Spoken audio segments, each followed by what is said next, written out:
Chapter 12.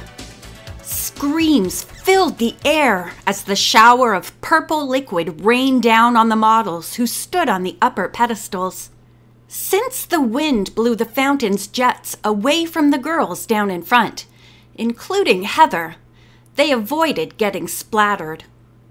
In seconds, the crew had the fountain shut off, but the damage to Smash's sundresses and to the chute was already done. Nancy let out a little gasp as she caught sight of Bess's paint-streaked face. "What happened?" Tom Fortner cried out. "What kind of prank is this?" a furious Bettina shouted at the bewildered crew. "I just hit the switch-marked fountain," Pat tried to explain. "Oh, shut up," snapped Bettina. "What's the good of explanations now? The chute is ruined."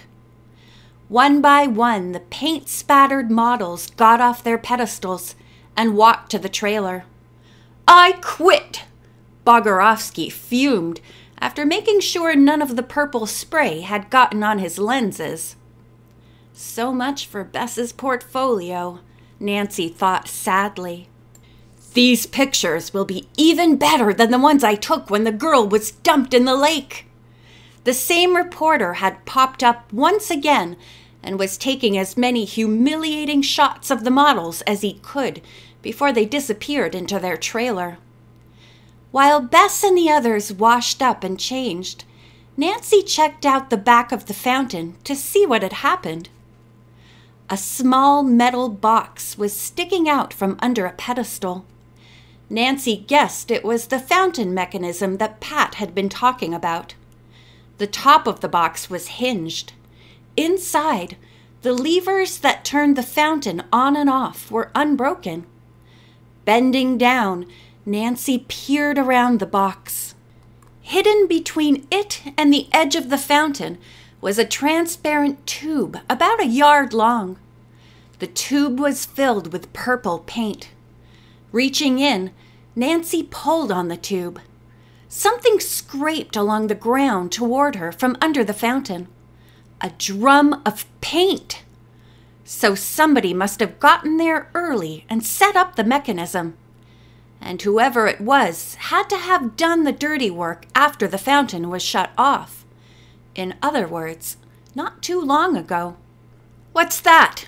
A voice behind Nancy startled her. She spun around to face Tom Fortner. How long had he been watching her? "It's a drum of paint," Nancy told him. "See for yourself." "You know, I thought all those rumors of sabotage were just so much nonsense," Tom murmured. "But I'm beginning to believe there's something to them after all." Nancy didn't say anything. She wanted to see how Tom was going to respond to the situation. "I hate to say it," Tom continued as he stood up, "but I think our only option at this point may be to cancel the contest." Tom seemed to be giving up awfully easily. "Come on, Nancy," Bess said, approaching Nancy. "Let's get back to the hotel so I can shower this disgusting stuff off. If it comes off." Tom wandered over to Bettina as Nancy boarded the van with Bess and the other contestants. Usually, when the group traveled somewhere, the trip was filled with the sounds of giggling, laughing, and high-spirited conversation.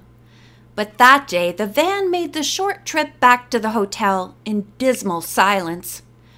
Only Heather Richards, sitting alone in the front, seemed to be carefree. The minute Nancy opened the door to their suite, she noticed the red message light on the phone flashing.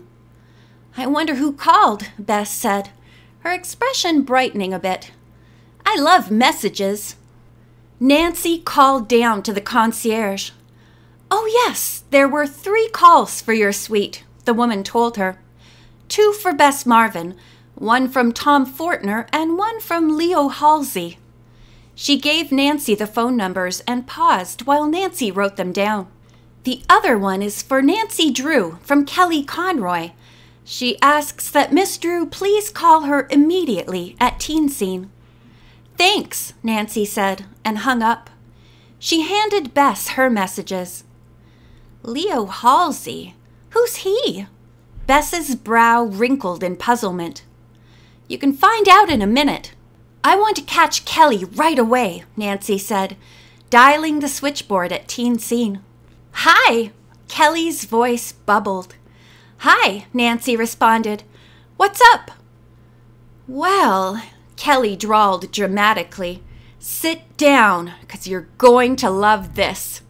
When I got back to the office this afternoon, my assistant had some news for me about Heather. Shoot, Nancy said, sitting down on the bed while Bess paced in front of her. First of all, her name isn't Heather Richards. It's Gloria Smithson. Keep going, Nancy said. And she's not from New York. She's from Cleveland, Ohio. And it seems she may have done some professional modeling, although there's no proof yet. Wow, that would disqualify her from the contest, wouldn't it? You bet, if we can prove it. But that's not the best part. I'm listening, Nancy said. Here's the capper. Gloria was in a juvenile detention center a few months ago for vandalism. Good work, Kelly. Any news on Roger Harlan? Just that he was an Eagle Scout back in his hometown, Kelly said flatly. Oh, and Monique mentioned that he's shooting a commercial at Marshall Fields tomorrow. Nancy said. I think I'll go shopping. Let's get together afterward. I'll call you. After Nancy hung up and relayed what she'd just learned to Bess, Bess exclaimed, I knew it! Heather's responsible for the sabotage, Nancy. Nancy wasn't so sure. Then tell me this, Bess, she said. Why? Why is she out to sabotage a contest that could just possibly give her the one chance she needs to change her life? Bess bit her lip and shrugged her shoulders. Beats me, she murmured. Your turn. Nancy handed her the phone. Hello, is Mr. Fortner there? Bess said after she pressed in the number of Smash's executive offices. Bess hung up a few minutes later. He called to give me the name of my new photographer. That's who Leo Halsey is. I never heard of him. Tom says he does book covers. You sound disappointed, Nancy said gently. I am, Bess agreed. What a come-down! From Alex Bogorovsky to some unknown book cover photographer. What an intense drag. I thought you hated Bogorovsky. I did, Bess made a face. But book covers? Honestly. Bess's mood hadn't improved much by morning. Dragging herself out of bed, she recited a litany of complaints as she got dressed. Everything was wrong. Her hair, her face, her clothes. I don't have a chance of winning this contest, she began. I mean, Leo Halsey? He's a complete unknown.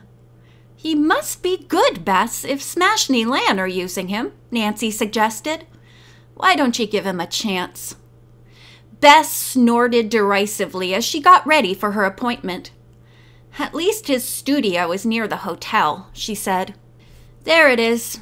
Halsey, Studio 6, Bess muttered as they entered the tiny elevator that slowly delivered them to the 6th floor. I hope he's not another prima donna. I don't think I could take it.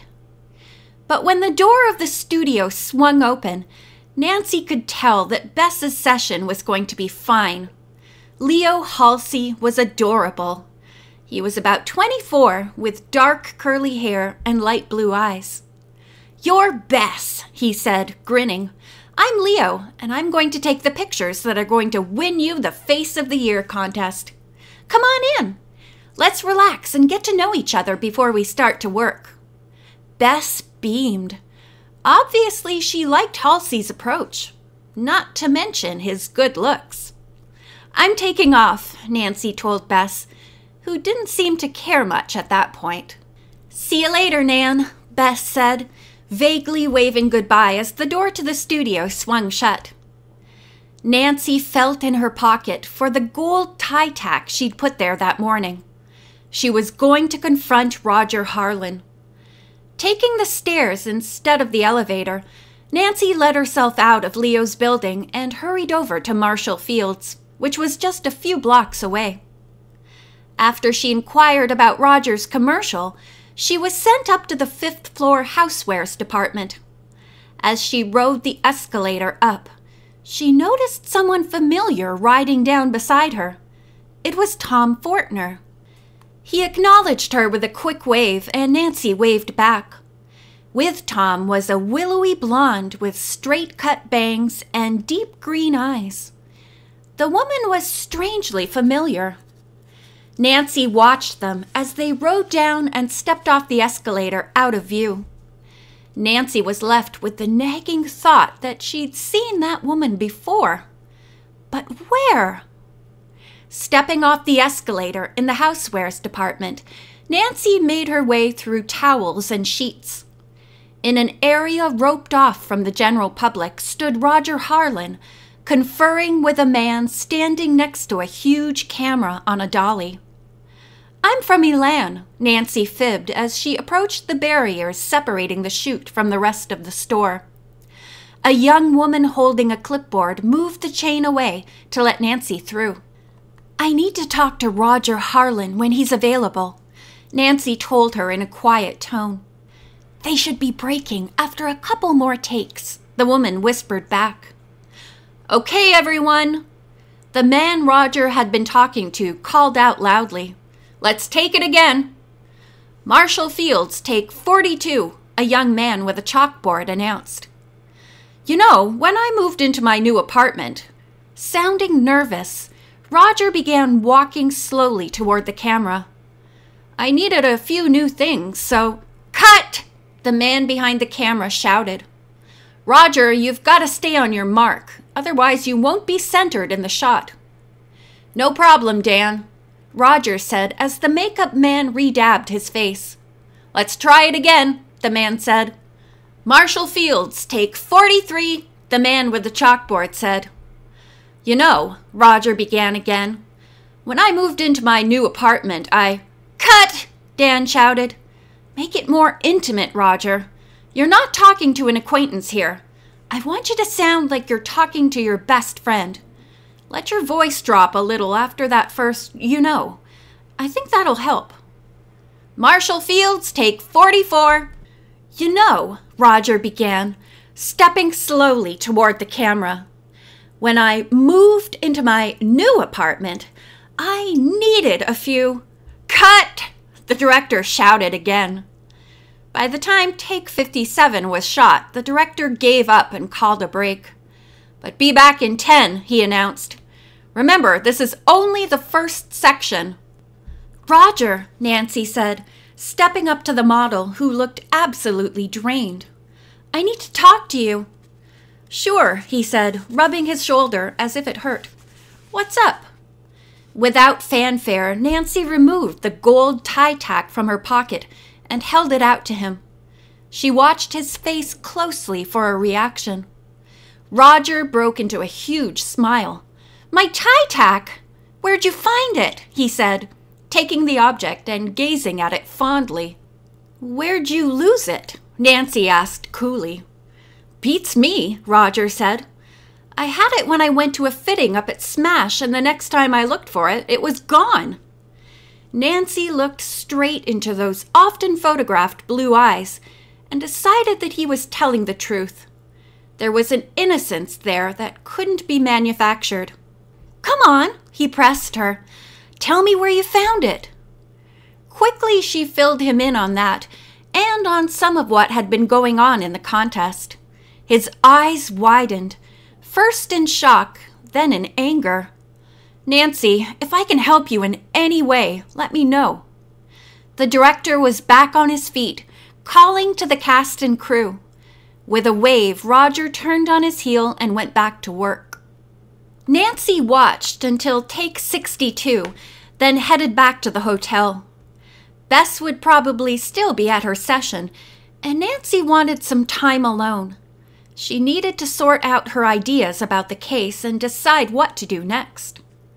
When she stepped inside her hotel room, her eyes were immediately drawn to a piece of paper lying on her pillow. That's odd, Nancy thought. Bess was still gone, and any messages for them would have come to the front desk. Nancy picked up the paper. In big block letters was a simple and direct message. Nancy Drew, if you like your face the way it is, keep your nose out of other people's business. End of chapter 12.